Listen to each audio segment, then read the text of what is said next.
and we are having this second session for the day. Next session will be taken by Professor Sukumar Misra sir. So I would like to introduce Dr. D.K. Yadav sir to our participants. So I is already told that Dr. Yadav sir is working as associate professor at RTU Kota since last 26 years. Sir has received his BTech and ME degree in 1994 and 2007 from Engineering College Kota itself. Sir has also received his PhD degree from IIT Delhi in 2017. He is fellow member of ISTE. His research interest includes design and control of renewable energy systems, hybrid power systems, microgrids, smart grids, power electronics applications in renewable energy systems, hybrid electric vehicles, wind energy conversion systems, solar PV, energy storage devices, integration of renewable energy systems with utility grid code compliance, and many more. So these are the interest area wherein D.K. Yadav sir used to work in. Further, Professor D.K. Yadav sir has also published more than 30 papers in international journals and conferences. He has authored 2 books on basic electrical engineering and microcontrollers. Along with that, Professor Yadav sir has also organized more than 10 FDPs, workshops and conferences. He chaired technical sessions and delivered expert invited talks in several conferences and FDPs. Yadav sir is also reviewer of several peer review international journals, including IEEE Transactions, IET, Elsewhere, Taylor and Francis journals. He worked as PG and PhD examiner of many universities. He is supervising many of the students and he has yet supervised complex thesis and guiding 4 PhD scholars. So with this much of wide experience in different fields, or I must say different field of renewable energy systems, he has very wide and academic and research experience of a long 26 years.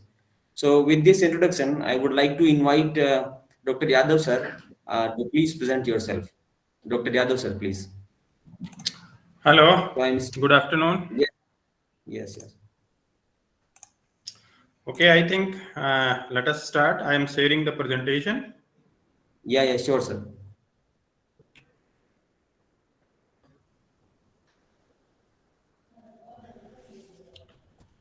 So I will discuss about challenges in integration and control of renewable energy systems.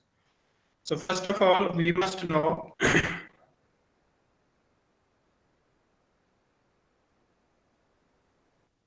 and what are the challenges basically.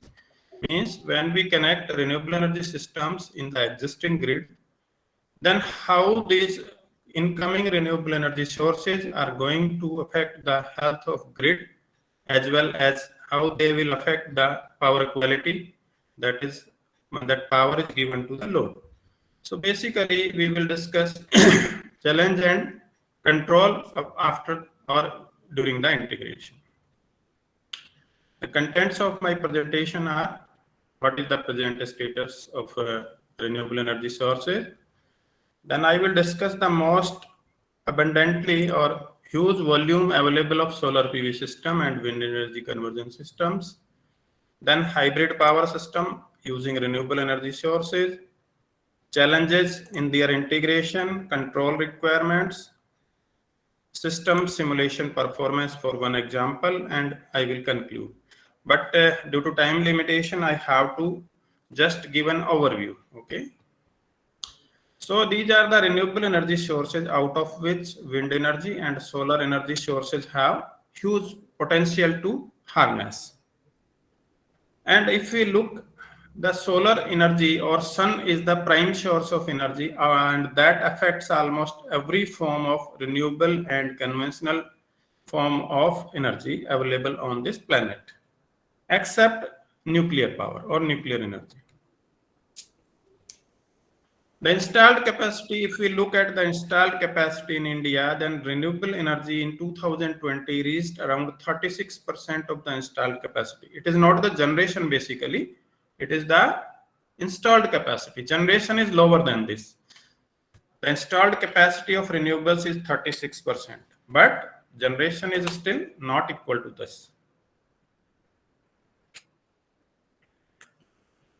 The government has decided to achieve 220 gigawatt capacity target by 2022, means we are going to increase the renewable energy harnessing more and more year by year. So what are the problems with renewable energy sources? These are well known. The intermittent nature of source, variable power generation, variable voltage and frequency from renewable sources, and problems in their control. These are the issues.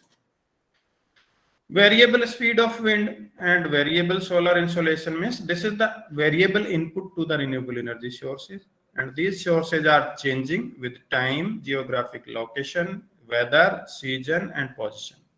Okay, and time also, yes, that is included. So these resources have variable input with various parameters. If we count an example of solar radiation, then we can see in month of July, the variation of solar radiation over this planet is varying from minus 50 degree to 40 degree. The temperature variation is this much. Means the solar energy available is maximum near the equator, and it goes on reducing along polar region. Another example is it is varying with day and night time. In day hours, it is peaky curve and more potential is available, while during night hours, potential available is zero. So this is the variation day to day, season to season, weather to weather, and month to month, like that. Solar energy radiated in the form of electromagnetic waves coming from the sun, and sun is a fusion reactor basically. This energy is released after fusion reaction, and it is more predictable. Solar energy source is more predictable than the wind energy and often coincides with the peak daytime demand of load. So this is the big advantage of this solar source, because it has peak potential during day hours, and our load curve also have peak curve or peak demand during day hours. So it is matching with the load demand, so it can become a peak load plant basically. Solar PV systems have no moving parts. It is the another advantage, and it is a solar cell which converts thermal energy or solar energy into electrical energy, and it is considered as a current source basically. Its output depends upon the direction of sun and time of day. With increased insolation, it increases, and with increased temperature, it decreases. So all these characteristics we know very well. This is the symbol of a concentrating PV cell, and this one is the equivalent circuit. Two resistance model of the PV cell. Usually it is used in most of the modelings. If we count this characteristic, this is also well known. As the voltage is increasing, okay, then output power is increasing. Slope of this characteristic is positive in this region. When we reach the maximum point at this level, after this, as the voltage is increased, the power output will decrease. So on this region, the slope of characteristic is negative. Means this portion of the characteristic is called constant current region, and this portion of characteristic is called constant voltage region. And at the center we have, means at the peak of this characteristic we have the maximum power point. So our effort is to operate our system at the peak of this characteristic to get the maximum power output. If we look the output power characteristics, then we observe that as the solar insolation increases, the characteristic shifts upward. From 200 watt per meter square to 1000 watt per meter square, we find three characteristics at different solar insolation. Means when the solar insolation incident is increasing, the characteristic will shift upward and output power will increase as the operating point is going higher side. If temperature is increasing, then the characteristic will shift in this direction with the temperature, because with higher temperature, solar PV will generate less power. So these are the three characteristics with same solar insolation. So this is for 75 degree, this is 40 degree, and this is for 15 degree. So if the temperature is high, then output power will be lower, and that is not advantageous. This is IV characteristic in which effect of load variation is shown. If load is less, then slope of characteristic is more. If load is more, then the slope is reduced. It means if load is increased, say at R3 level, okay, then further increase in load will reduce the power output. If you are increasing further load, then the characteristic will go downside and the output power will reduce basically. So we have to find the optimum load to be applied to the PV system so that we can get the maximum power. So in this case, almost R2 is at the point where we get maximum power, and we have to adjust this load to get the maximum power output from the solar PV systems. So at this characteristic, we have to keep our focus basically. So this is showing the characteristic variation with the solar insolation. As insolation is increasing, the operating point is shifting upward along the load line if load is not changed on the PV system. And this is showing the effect of solar insolation on the power. If solar insolation is increasing, then the power output is increasing and our operating point will also shift upward. This is showing the effect of temperature with same load applied. Say temperature is increasing, then the operating point shifting in this direction. Okay, so you can see this is T1 temperature is maximum and T3 is minimum. So your area of this characteristic will reduce if temperature is higher. Means you will get less power output. Power output will be proportional to the area under this curve. And this is the effect of temperature on the power output. Okay, so it is very clear and explanatory also. So isolated PV systems are in use. Basically, the solar PV array generates power through charge controller. It is stored in the batteries.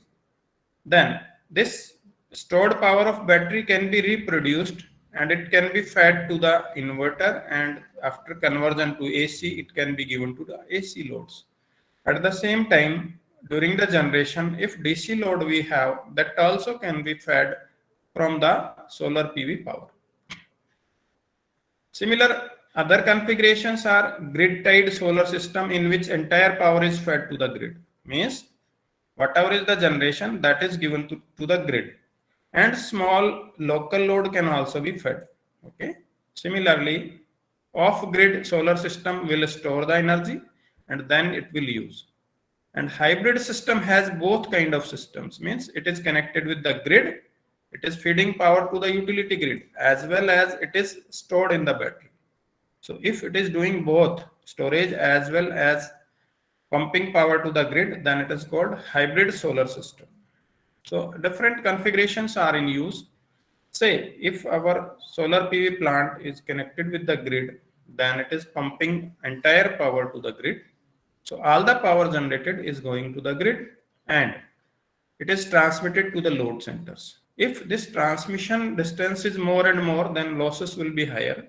So it is advantageous to design a system of solar PV generation close to the load center so that transmission loss can be minimized. As you can see in this diagram, this is the PV plant which feeds power to the point of common coupling where feeder load is there on that bus, and it is connected through a transformer with the grid also, so excess power can be transmitted to the grid. And at every point we have measurements. These red dots are showing the measurements. So we will measure what is the generation, what is the power transmitted to the grid, what is the power given to the conventional feeders, like that. Okay, so every measurement will help in control and monitoring and protection basically. So this type of arrangements we have to ensure.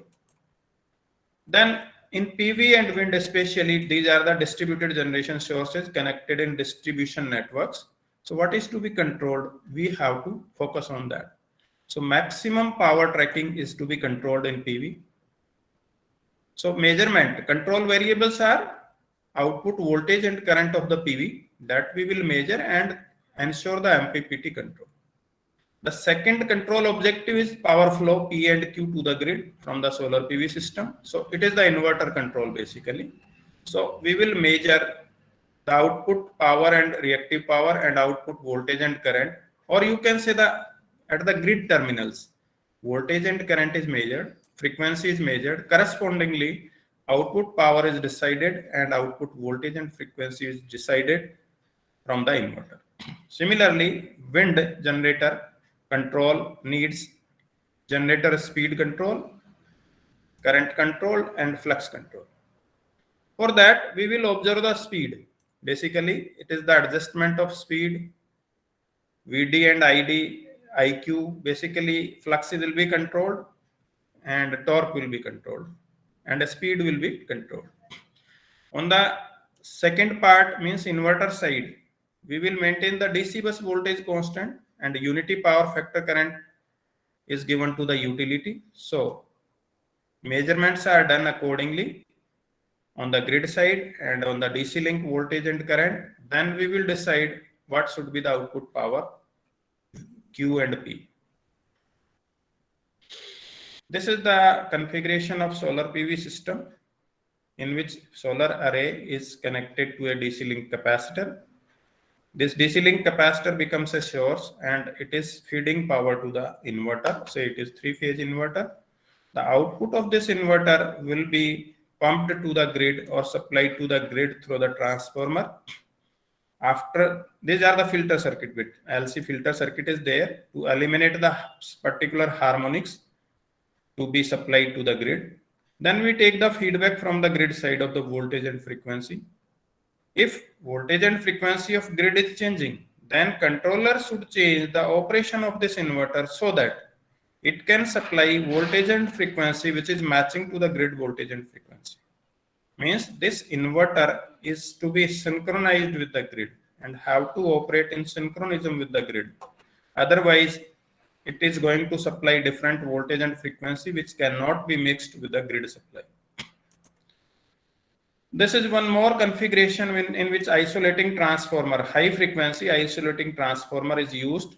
This have the advantage of galvanic isolation which is required for safety of the solar PV plant.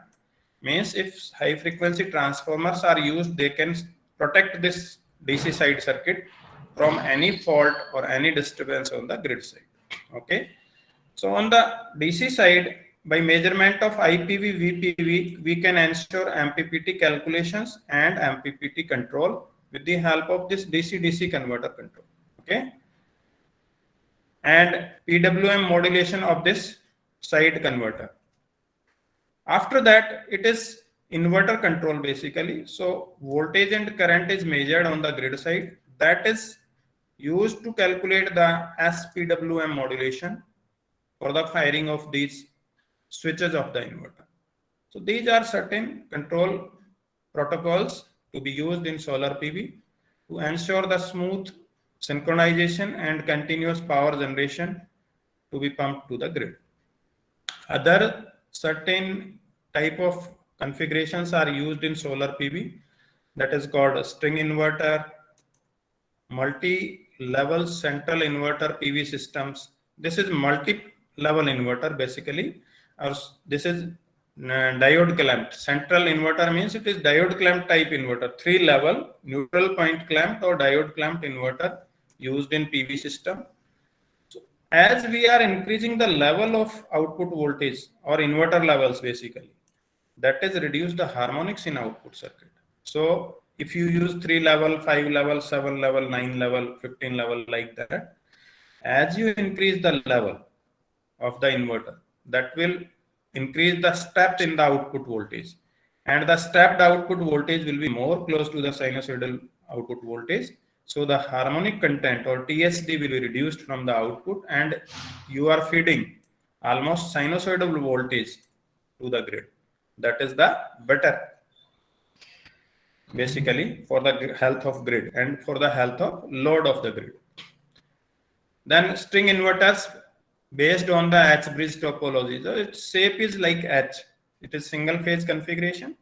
So H bridge inverter topology is also popularly being used and it is having several configurations with small changes. This is using boost stage also. Say this is PV, then boost converter, then H bridge. So boost converter is used to step up the voltage of DC level. Then we will get the higher output AC voltage if DC voltage input will be more. Similarly, transformer H bridge string inverter, H5, Harrick, H6 D1 and H6 D2. Other small changes are done in the converter topology to get the better output power and voltage waveforms. This is one more 3-level NPC T-type and 5L HNPC type topologies. So just I am showing these topology. However, these hundreds of topologies are being used. Just I am showing to make aware you that as much power electronics you are using, that much improvements you can do, but more number of switches will create more harmonics that you have to filter with the use of LC filters before pumping to the grid. This is cascaded H bridge. So the cascaded H bridge is used to increase the output voltage levels basically. It is multi-level inverter basically. And multi-level means the power going to the grid will have less harmonics. Control of SPV system. If we see the block diagram of the control, then we have PV panel. From this we will measure I and V. That is given to MPPT block. It will process and find the reference for the maximum power output. It will decide duty cycle or DC-DC converter. So DC-DC converter is adjusted basically to give adjusted DC output voltage. As we are changing output voltage, then we find out the power, it should be maximum. Then it is given to inverter, DC-AC inverter. Output of inverter is given to the grid. Then before this, we will measure the voltage. What is the voltage? What is the frequency? Then we give this feedback to the PLL block. PLL means phase locked loop. Phase locked loop block will lock the phase. Means it will control the SV PWM pulses so that the inverter operation can be controlled to give constant output voltage and frequency which is equal to grid voltage and frequency. Operational challenges of solar PV system. If we connect solar PV with the grid, then what are the challenges? The increased PV penetration or PV generation will create the problem of reactive power supply to the load as synchronous generators are reduced. As you are increasing PV power input to the grid, you are reducing synchronous generators.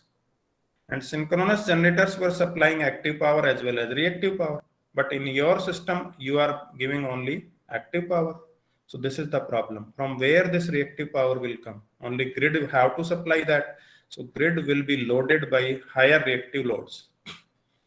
And it will create voltage instability problems in some of the cases. Solar PV is a static generator and do not have any inertial support. Means inertia of solar PV is zero. It is not a rotating part basically. Its inertia is zero. So it is having no energy stored in kinetic energy form. So it will not provide the support whenever there is fluctuation in the system. Whenever sudden load increases or decreases, then this kind of inertial support will not stabilize the system.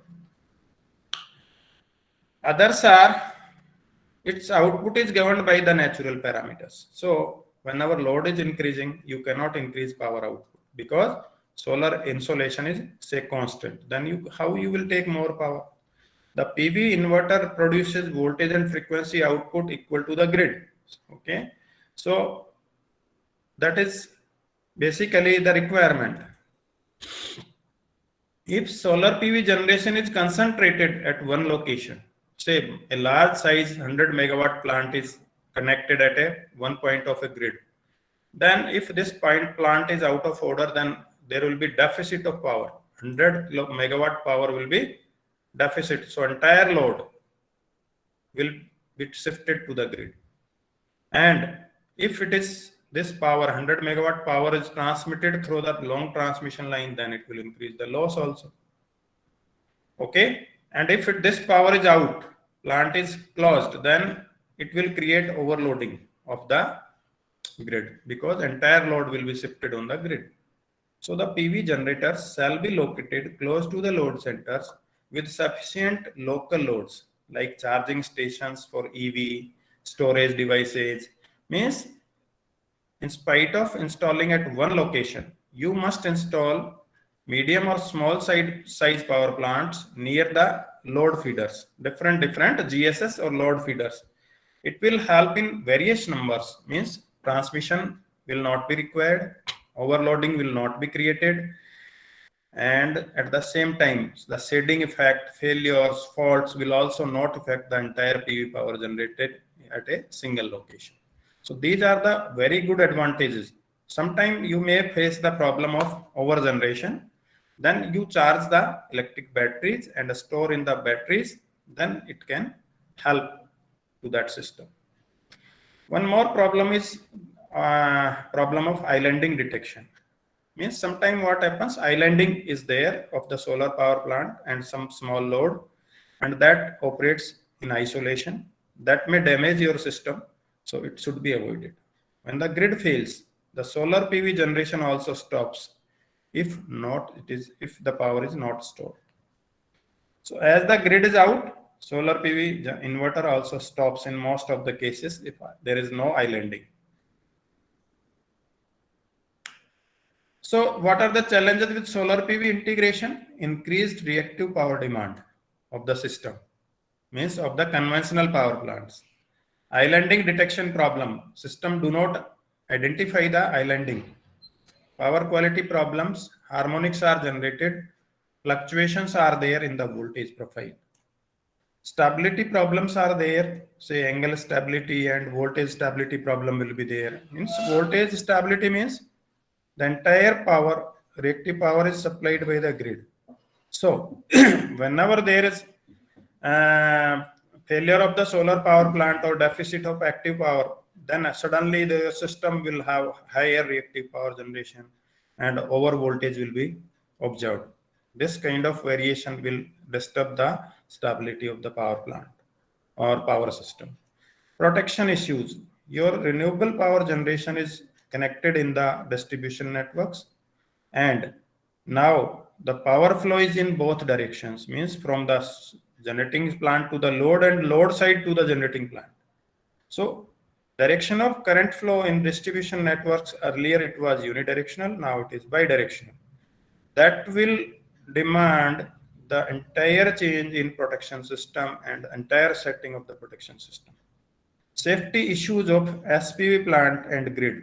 This will demands the safety of solar PV plant as well as of the grid as well as of the operators working for the maintenance. And load flow analysis will also going to change. These are the challenges. This is islanding basically when the solar PV connected with the grid gets disconnected at some point and it is separated as an island with certain load. And suppose this load keeps its voltage and frequency constant as it was before the separation. Then it keeps on, it continues operating as an island, and this may be dangerous sometime for the system. So it may damage your either solar PV or some other problem may create. So islanding should be detected properly and it should be avoided in grid connected systems. Frequency regulation. As the penetration level of renewable energy sources is increasing, the frequency deviations are more frequent. If you pump more renewable power, then frequency will deviate frequently because renewable power is a variable power. Basically, it is changing continuously. Output is changing continuously with time. As the renewable energy sources are connected to the grid through the power electronic inverters, substituting the conventional synchronous generators with power electronic inverters, it will decrease the inertia of the power system.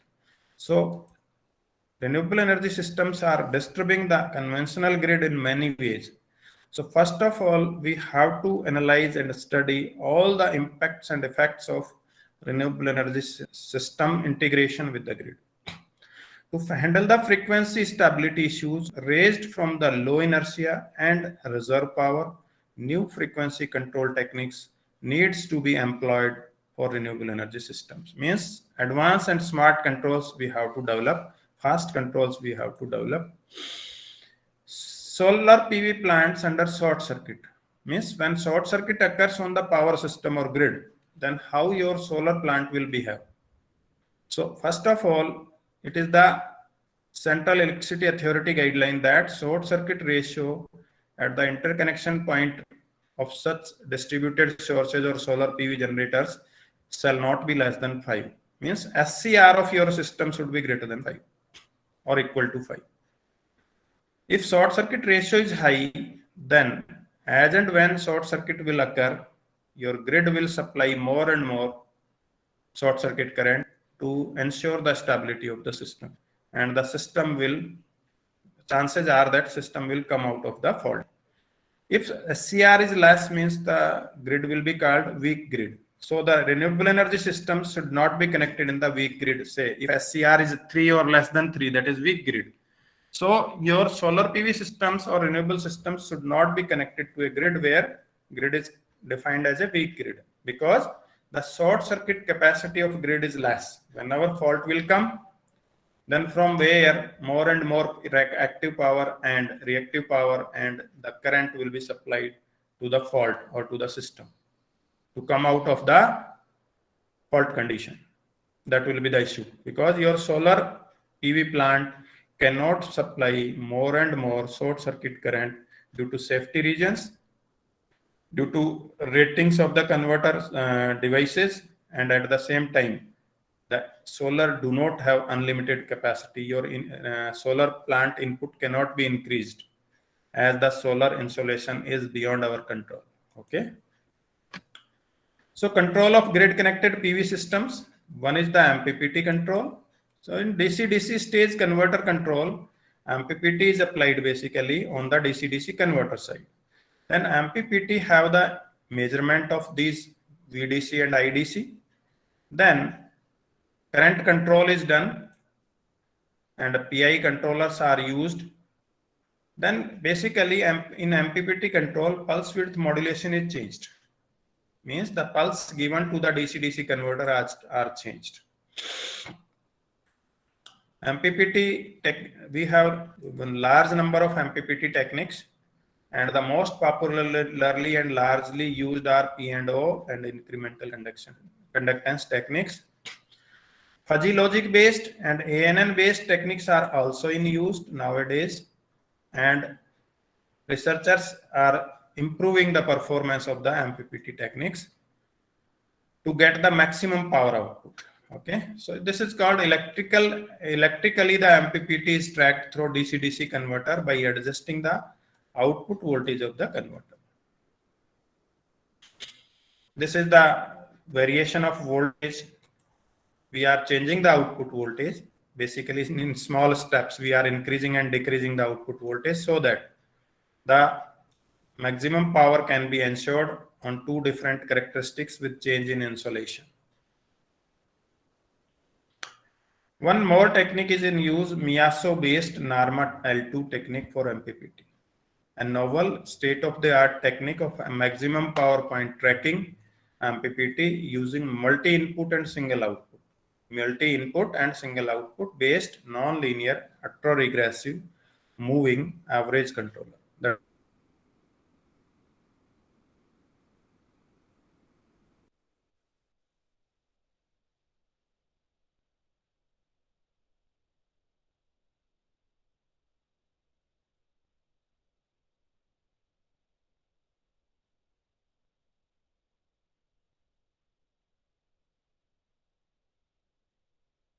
Out of the available possibility, 98% power will be tapped by this technique. If you want to see this details of mathematical modeling and equations and all, then you can refer this paper of International Journal of Renewable Energy Research. We have published recently this paper with applying this technique. You can refer this one for all details. This is the solar PV plant in which there are two portions. One is having constant solar insolation, other is having variable solar insolation 500, 700 and 1000 watt per meter square on three parts of the plant. Okay, so there is partial shading. It is called partial shading. On both these, we have applied MPPT controller through the boost converter. Then we find out the output power, and output power is this one. So you can see frequently there are changes in the output power, and it is sensed or means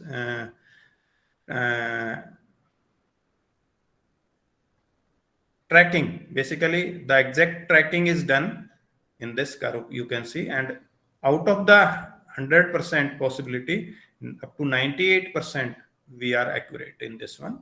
Similarly, the output voltage and current are adjusted in this manner using NARMA L2 technique. So this gave very good results basically. Reactive power station using D-STATCOM system. Solar PV stations normally supply the active power at a unity power factor to the grid or to the load centers, because it is advantageous to have, or beneficial, economical and efficient to have to get the active power output from the solar PV systems. Why to take reactive load? Okay, why to take reactive power? But sometimes it is required to give reactive power also to the grid. So dedicated solar power plants are being installed. These will be operated to give more reactive power to the grid. So it is a grid, say it is a grid with 3-phase AC source. This is grid. And this is an unbalanced load, reactive load basically. It is consuming more reactive power. This our PV system will be connected to this D-STATCOM or STATCOM. In distribution network, we call D-STATCOM. So it is basically inverter, 3-phase inverter, having DC source, DC link capacitor is source basically. And DC voltage to this source is given from the solar PV output. So solar PV source becomes the DC source of this inverter or D-STATCOM.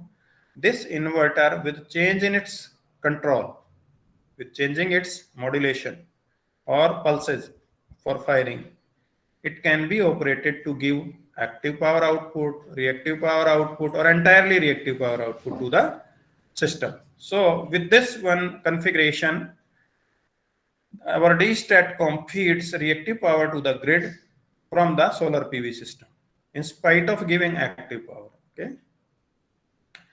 Two conventional generators in parallel. If we look at grid power system or power grid, then we find that there are synchronous generators operating in parallel. Say generator 1 and 2 are in parallel. These are their reactances and winding and external circuit parameters. So generators are given I1 and I2 current to the load. The total current is shared by two generators. These generators, synchronous generators, are very much flexible. They can provide active power, reactive power, their power factor can be changed, their excitation can be changed, their generated voltage can be changed, their load share can be changed. These generators are versatile and very flexible. But in that case, if you draw the phasor diagram, this is the terminal voltage, this is the generator 1 voltage, and this is the generator 2 voltage. Okay. And I1 and I2, these are the two currents of the generators at different power factors. Then the total current I is this one. Accordingly, we find the phasor diagram. But if solar PV is connected, then this is the PV generator, EPV. This is the synchronous generator. Means in power system, as we are increasing solar power generators and removing the conventional synchronous generators, then the system will look like this. Means conventional synchronous generators are connected in parallel to PV generators. So PV generators in parallel to the synchronous generators will behave differently basically. Now it is not a rotating device. It is having no inertia or dynamics system. No, it is having no speed variation. How it will change the active power output? Because its steam supply can be regulated. In this one, steam input can be changed, but in this one, solar insolation cannot be changed. In this generator, we can change the excitation. Here we cannot change the excitation. Okay, so how to vary the output voltage and current? That can be slightly changed by the MPPT, otherwise we cannot change. So there is not variation of output active and reactive power from this solar PV generator. So this is the biggest disadvantage of solar PV plants, because as much solar power you are integrating with the grid, say it will be more than 50%, from where the reactive power will be supplied. Say solar power plant is off all of a sudden, then there will be deficit of 50% of the power or more. Then entire load will come to this generator. Okay, so how this generator of 50% capacity will supply the 100% load? It is going to face the lack of generation situation, overloading of the transmission lines. Transmission lines will be tripped, and that may result towards blackout problems. So just by generating power from solar PV or wind and integrating in grid is not a solution. You have to understand the behavior of entire network, entire grid, with each and every change or variation in the system. What will be the stability, what will be the dynamics, what will be the variations, what will be the regulations, what will be the control, what will be the protection, safety, everything you have to ensure, reliability. Everything is challenge basically. So see, each and every analysis, regress analysis, have to be done with the integration of renewable energy sources in the grid, and this demands research in this area. Basically, what research you have to carry out? As on today, solar PV technology and wind energy technology is mature enough. The converters developed and the inverter topology developed are mature enough. Large number of topologies and efficient topologies have already been developed. So what is required now? Their integration, behavior in integration, their stability in integration, their feasibility in integration, their safety in integration, their efficiency in integration. Say if we have two conventional generators, synchronous generators, then we can adjust the load depending upon the economic operation. But in solar PV, such a adjustment is not possible. So wherever you consider any of the factor, as and when you count any of the factor, that you will find that it is going to change with the more and more renewable power generation. You can see this phasor diagram. This is terminal voltage, this is PV voltage, and this is generator, conventional generator voltage. Then you find that EPV and VT will be almost in same phase, because photovoltaic is supplying active power and its current will be, this is shown slightly lagging. However, in most of the cases it will be almost in phase of EPV, because PV is supplying active power only, not reactive power. So this kind of phasor diagram we will find means it will not, PV will not contribute to the reactive power supply, and the entire load demand of reactive power is supplied by the conventional generator. However, in modern PV systems, its inverter can be adjusted to supply active and reactive power, as we have seen in this system also. So similar to this one, advanced and fast controls you have to think and develop, so that the solar power can also be used for the reactive power supply. Or you can have a storage basically that can make the adjustments of the load variation, and the frequency variation can be compensated like that. So varying PV penetration will create many problems. The reactive power burden still remains wholly with the grid, and the PV inverters are capable of absorbing reactive power to mitigate the voltage rise. Sometimes what happens, the voltage at the PCC, point of common coupling, will be higher. Okay, so your inverter is capable, inverter of PV is capable to absorb reactive power, as well as it can generate reactive power, supply reactive power when there is voltage sags. So this capability we have to explore and use. Most PV inverters connected at the distribution operation at unity power factor, because till now in India there is no regulation for the operation of the solar PV plants. However, in future, the solar PV plants will be asked to operate between 0.95 lagging and leading power factors.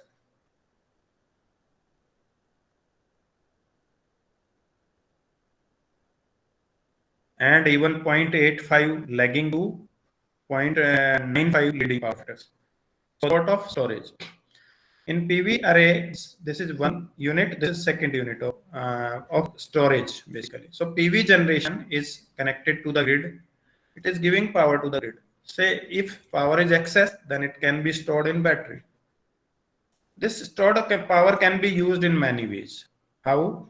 If load is increasing and the generation from PV is less, this stored energy can be given to the grid. Okay. If we are making adjustments in output, then DC link voltage have to be maintained constant. So if your battery is having power, then this power can be used to maintain the DC bus voltage constant. Okay. And this stored energy can be used for electric vehicles, batteries. Okay, this battery storage, if we can have, we can use it in electric vehicles also. It can be used for power backup when grid and solar PV both are not operative. So n number of possibilities are there. So storage can support when PV generation is less or more, load demand is more, can be used as power backup in the residential areas, and storage for EV can be done. And control PV array to generate the maximum power. MPPT can also be applied for small variations in the output power.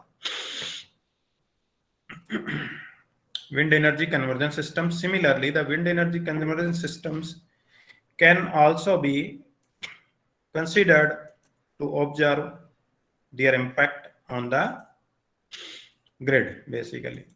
So we know that single wind turbine of 10 megawatt size rating with 220-meter dia is already developed and being installed. Already 5 megawatt and 8 megawatt single unit turbines are operative in large number in the grid. Wind is considered as a dispatchable source of power. Basically, dispatchable source means wind variation or wind turbine output power can be varied as per the load demand. So slightly we can adjust this. However, conventional generators have wide range of variation. So these generators, synchronous generators, are called dispatchable source of power in grid. But wind generators can also adjust their output power. So they are called dispatchable source of power. The largest 10 megawatt wind turbine have 260 meter of height, 220 meter of dia, and its area is very large, 38,000 meter square.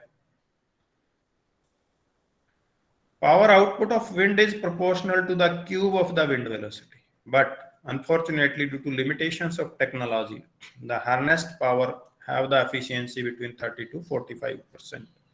So out of this available power, a small portion, say 1/3 of the available power can be converted into electricity basically. It's converted into mechanical power basically. It is the turbine efficiency. Okay. So conversion is very less basically. The wind topologies or the wind machines basically have one blade configuration if the wind velocity is very high. Two blade configuration if the wind velocity is above the rated speed. And three blade configuration. This is the most popular and most efficient, most appropriate combination for the wind speed between 5 meter per second to 15 meter per second. So this configuration is mostly used in most of the offshore and onshore wind power plants. What are challenges within wind energy? Challenges for the grid integration of the dispersed wind energy are, it is highly variable wind power injected into the grid. Means with the change in wind velocity, output power, voltage, frequency are changing. So you are injecting variable power to the grid. Increased penetration of wind energy. Day by day, you are increasing the power input to the grid. That is increasing its penetration. Means you are penetrating more and more highly variable power to the grid. Means more and more fluctuations you are introducing to the grid. That will be not good for the health of the grid. Wind power pumped in electrically weak distribution networks. You are connecting your power to the distribution networks, and most of the distribution networks are overloaded and called weak distribution networks. So already weak distribution network cannot sustain further disturbances or further burden of the voltage profile or reactive power. So that may damage its stability. Large R by X ratio of distribution lines. If distribution line has large resistance, then a major part or a considerable part of the supplied power will be wasted in distribution wires only. Heavy reactive power burden brought by the induction generators. Induction generators used in wind turbines already consumes reactive power while they generate active power for their excitation. So it is a big problem basically. These generators are not supplying any reactive power to the load or to the grid, whereas they are consuming also. So it is a double burden basically on the grid. So grid will supply entire reactive power to the load as well as to the induction generators for their excitation or flux development. What are the integration requirements? This is the system requirement or grid requirement basically. Wind energy systems must perform like a conventional power plant or power generator. It must behave like synchronous generator or steam power generator. Means it must have reactive power capability. Your wind generator should supply reactive power also. Should not trip during faults. That generator should not trip during the faults. Means that should have ride-through capability. Voltage ride-through capability must be associated with your machines. It must be capable to regulate the plant voltage and our output power. Means whenever there is change in the load or demand, your system must change the voltage output and power output. Limit the rate of change of power from variations in the wind speed. Whenever wind speed changes, your power must not fluctuate frequently. So that is called ramp rate control. Means small change in wind speed should not change frequently the power output. So that is ramp rate control basically. Reacts to changes in grid frequency. Okay. Whenever grid frequency changes, your turbine should also change its output frequency. That means frequency droop control should be applied with the wind turbines. Wind farm grid integration issues. If it is connected to the grid, then what is going to change? Issues which comes due to integration of new power resources are branch power flows and node voltage are changing. Means load flow is changing. Protection scheme and its ratings are changing. Protection scheme means relaying system has to be changed. Circuit breaker settings have to be changed. Harmonic distortion and flicker occurs. As much power electronic devices you are using, that much harmonics will be introduced in the grid and flicker in voltage will occur. That is undesired. Power system dynamics and dynamic stability issues. Now, power system is a hybrid power system basically that is having conventional power generation, hydropower generation, thermal power generation, and solar power generation and wind power generation. All these machines have different dynamics, different inertia, different characteristics. So how to find out the stability? How to find out their swing equation? That is the issue. If all the generators are synchronous generators, then we can have single area, multi-area problems. In single area, all the machines are oscillating together. That is coherent machine group. Different area machines oscillating at different angles. That is why it is called a non-coherent group of machines. All the system machines, conventional machines can be represented by a single swing equation. Means by a single large generator, all the generators can be replaced. But when we are using solar PV, wind generator or wind turbine and conventional generators, they all have different characteristics, dynamics and stability margins. How to represent the different systems, that needs a lot of study. And how they are going to affect the dynamic stability and angle and voltage stability of the system, you can say.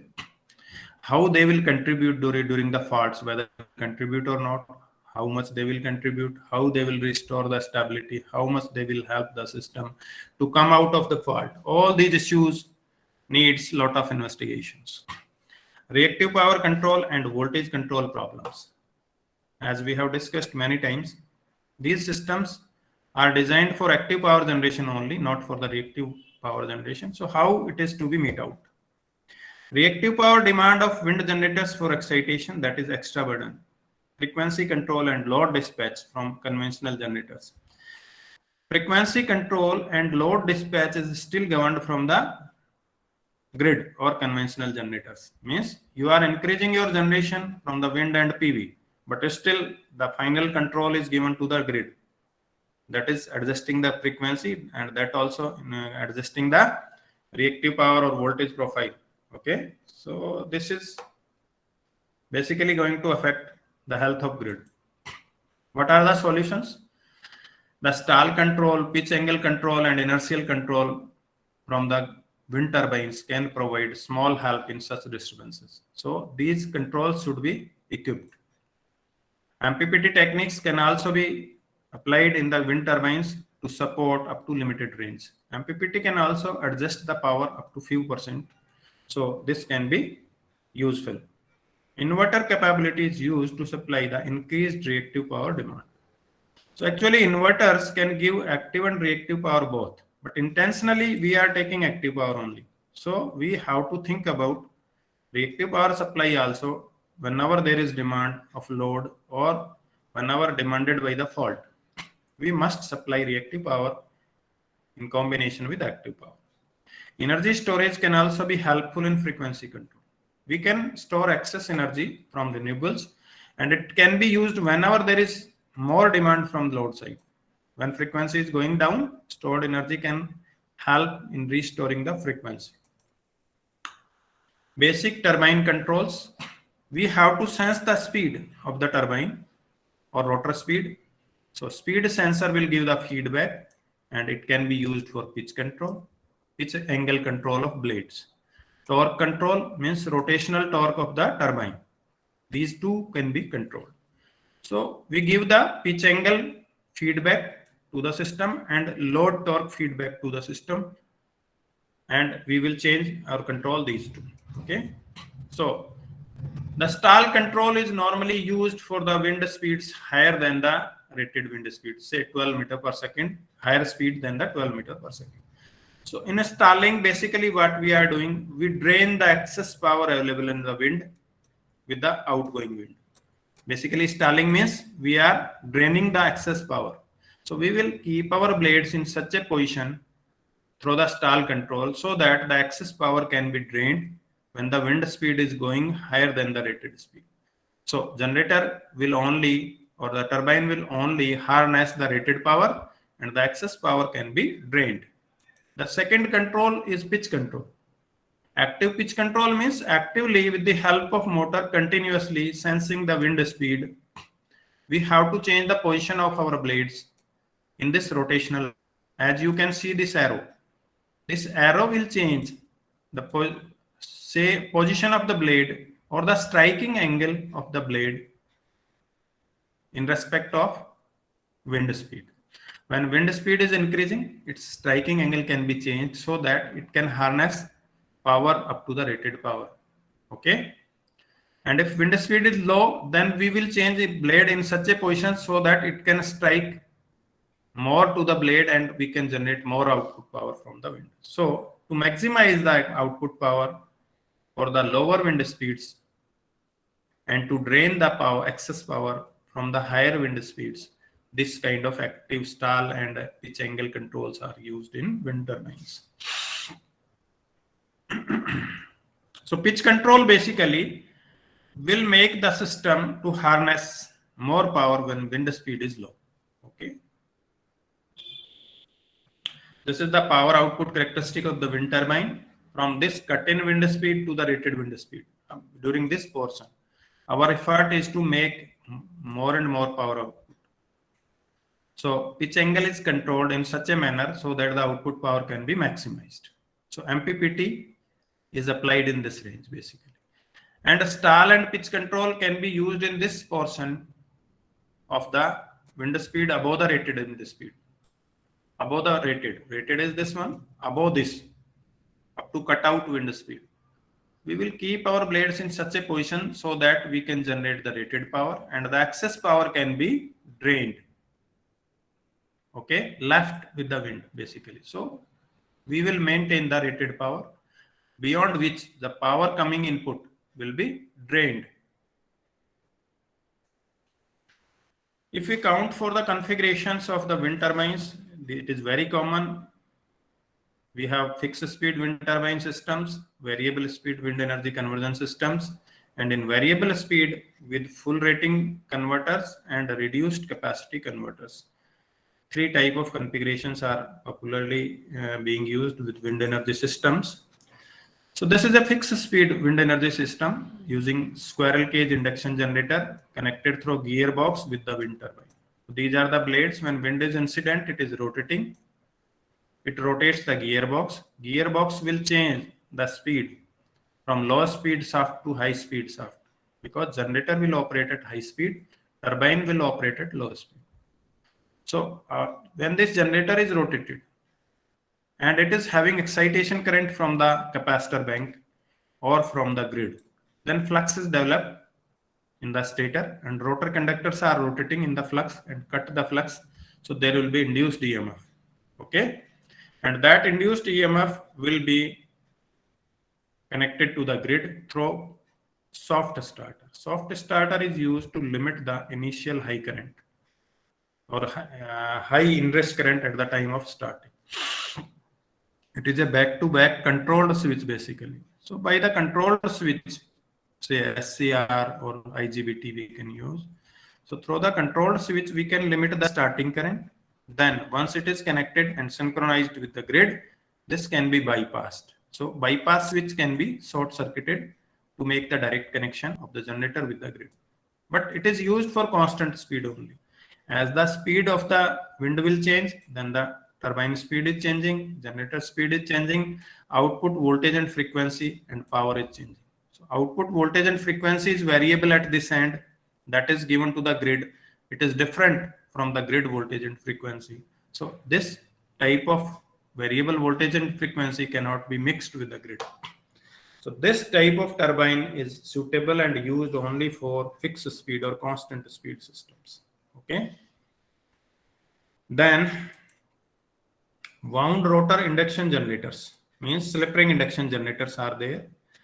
In this type of configuration, rotor resistance can be adjusted. That will adjust the speed up to 5-10%. In rotor winding, resistance is connected, and that will adjust the speed of the generator. So this type of generator can be used for 5-10% variable speed only. However, induction generators have some disadvantage also, SCIG, and these generators are not used as a fixed speed wind generator nowadays. When active power output increases from a wind machine, it consumes more reactive power. That is the problem. Voltage regulation is poor for increased load on wind energy conversion systems, and power factor of induction generators is poor. So their poor power factor, poor voltage regulation, and more reactive power demand with active power increased are the bottlenecks or the problems in its use as a fixed speed wind generator. Then we have to focus on variable speed wind energy conversion systems. Then one is using full rating converter, other is using partial rating converter. If we can have the variable speed, then the operating range of the turbine will increase. Means their turbine can operate for a wide range of the input wind speed. So this type of generators are preferred more because they have flexible operating speed and they can harness more power. They can have more operating hours. They can work for larger period in a day, in a month, and in a year. So the yield power produced will be more in a year and revenue collection will be more. So their payback period, their efficiency, everything will be better. Frequency converters. So we have to use frequency converters in variable speed turbines. Basically, how we add this variable speed feature with the wind turbines by using frequency converters. Means let the wind speed change, we can adjust this effect with the help of power electronic converters. So during recent years, different converter topologies have been investigated and applied by the researchers in wind turbines. So back-to-back converters, multi-level converter, tandem converter, matrix converter, resonant converter, jet source converters, and many more topologies are there with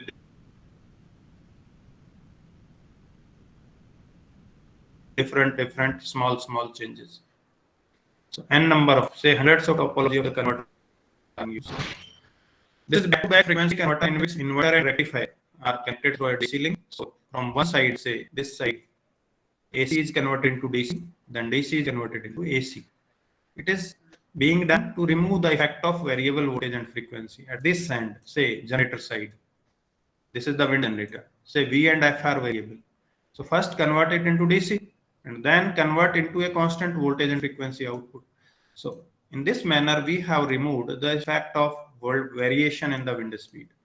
With the variable wind speed, we are getting variable voltage and frequency. With conversion and inversion process, we can convert into voltage and frequency of constant magnitude or competent to the grid voltage and frequency. How different generators take magnetization? SCIG takes from the capacitor bank or from the grid. So grid have to supply excess reactive power. PMSG have permanent magnets equipped in the machine, so it have its own magnetization. Wound rotor synchronous generator, similar to a conventional synchronous generator, takes from the DC supply given to the field windings. And DFIG generator, doubly fed induction generator, it is controlled by the converters.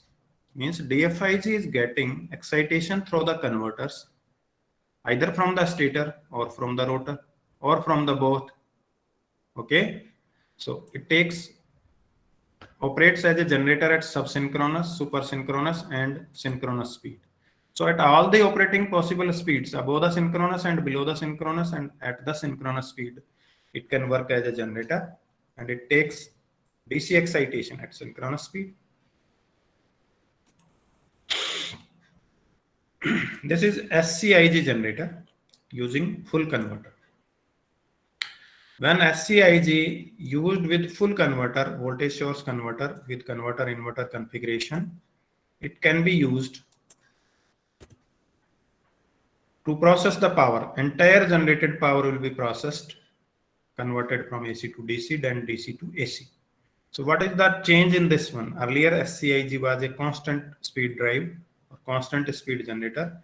Now it is a variable speed generator. How it became variable speed generator? With the help of frequency converter.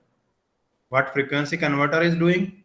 Frequency converter decouples mechanical frequency from electrical frequency. Say this is the mechanical system. It is having a mechanical operating speed, means that will have a mechanical angular frequency. Okay, and this is an electrical system. It is having certain electrical frequency.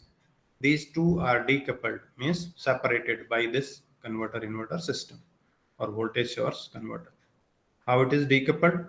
Whatever is the speed of wind or gearbox or turbine or generator on this side, that is not going to affect the frequency of the grid. How? It is a variable voltage and frequency received by this inverter converter system.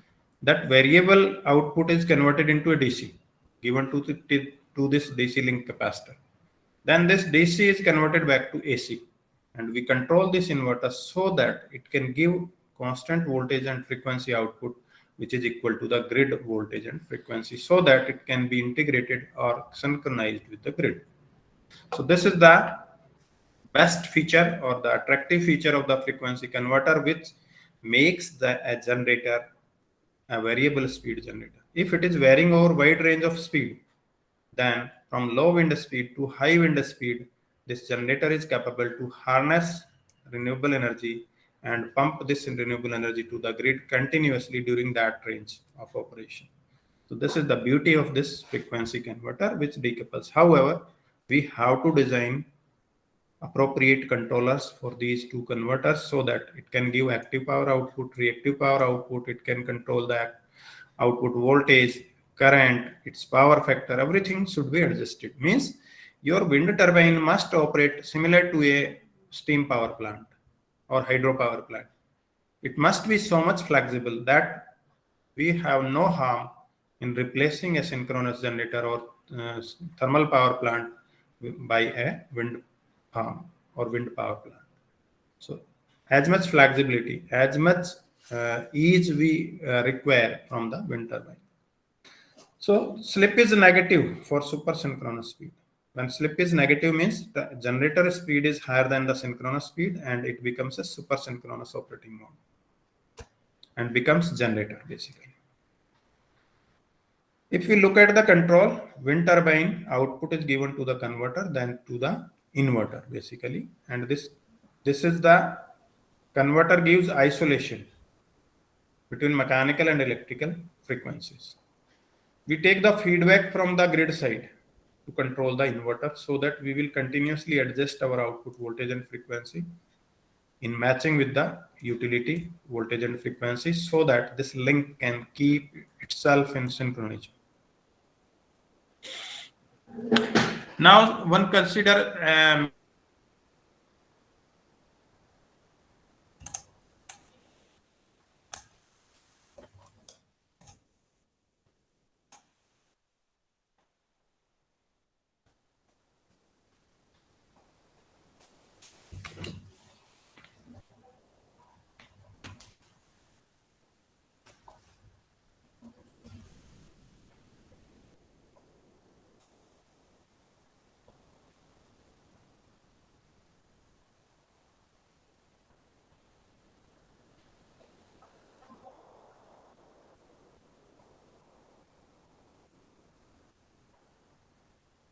Yadav sir, are you there?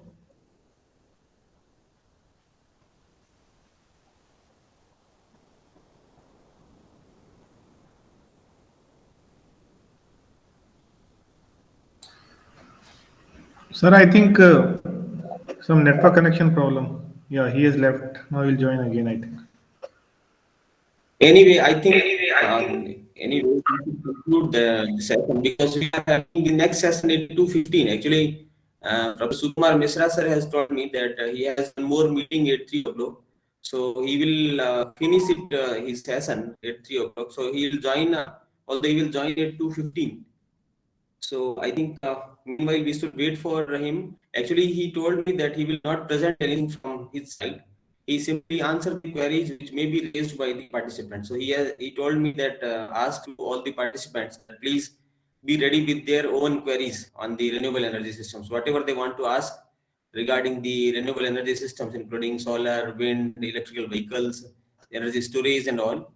So I hope all the participants who basically are interested in the renewable energy systems or research in this specific field, they must have some queries with you. He directly will answer all the queries simply.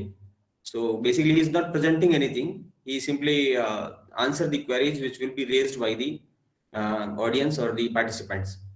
So please be here only, and I'll float the attendance also there at that time for the session third. So session third will be very short. So I expect from all the participants that please be ready with the questions. So we must use the best use of Professor Misra sir, because he is very wide experience in research and academic. So we should use the experience of Misra sir to at least answer the queries of ourselves. So I think we should wait for his session. And I once again would like to thank DK Yadav sir, who is not here in the meeting now, but he has presented the fundamentals of wind and solar systems, basically the main component of the renewable energy system. So I heartily thanks to Dr. DK Yadav sir for his presentation. And so please be here. We will meet at 2:15. And I once again request, please be here with your queries. Otherwise, maybe Mr. Sir will deny to present. Right? So please be here, and this meeting will remain live, and sir will start at 2:15. Thank you. Rituraj sir, is all right? Yes, sir, that's fine, sir. Yeah. So last session will end at 3 o'clock only.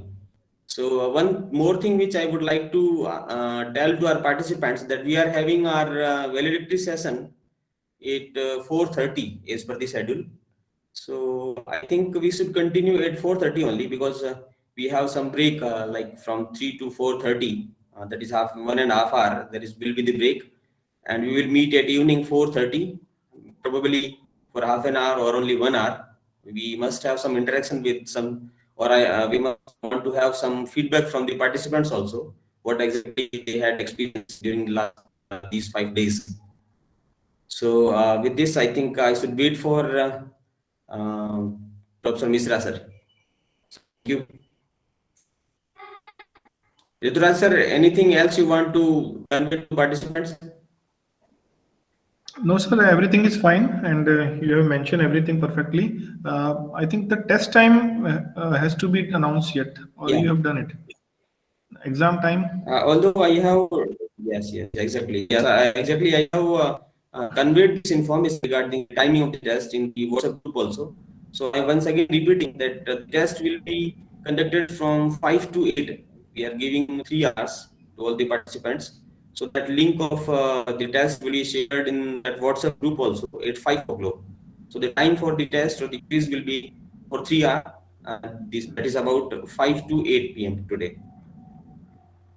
So this is all about the quiz or test. Yes, sir. Fine.